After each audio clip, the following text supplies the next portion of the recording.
রাস্তা যে খেতে পারতেছে এটার জন্যই শুকরিয়া আদায় করো। সরিতে কি সবকিছুর সমাধান হয়ে গেল তাই না? আপনার তো অফিসের কাজে কোনো মনোযোগ নেই। তুমি চাকরি পাবে কবে? আমার বাসা থেকে বিয়ের চাপ দিচ্ছে। আর কয়েকটা দিন বুঝাও। স্যার আপনার যা ইচ্ছা তাই বলুন, কিন্তু টাকাটা আমার খুব দরকার স্যার। আমার ভাইয়ের চিকিৎসা করাতে হবে। আপু যে সকাল থেকে রাত পর্যন্ত এতটা কষ্ট করে, কাদের জন্য করে? আমাদের জন্যই তো করে, আমাদের একটু ভালো রাখার জন্যই করে। সে খেয়াল কি তোমরা রাখো? পারিবারিক চাপগুলো না অফিস পর্যন্ত নিয়ে আসবেন না, সেগুলো আপনার বাসায় সমাধান করবেন। মনে রাখবেন অফিস কাজের জায়গা, এখানে শুধু আপনার কাজটাই দেখা হবে। আমি তোমাকে অনেক পছন্দ করি, অনেক ভালোবাসি। দেখুন, না আমি আপনাকে পছন্দ করি, না আমি আপনাকে ভালোবাসি। অভিমানী ওর নাম হচ্ছে মিথিলা। আজকে আমরা বিয়ে করেছি। ভাইয়া, তুমি যে বিয়ে করছো আপু জানে?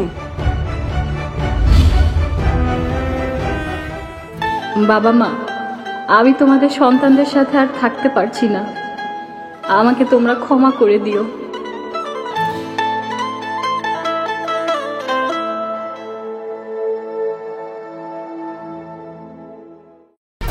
1, 2, 3 ঢাকায় জমি জিতে নিন 100% ক্যাশব্যাক সহ 20 কোটি টাকার পুরস্কার।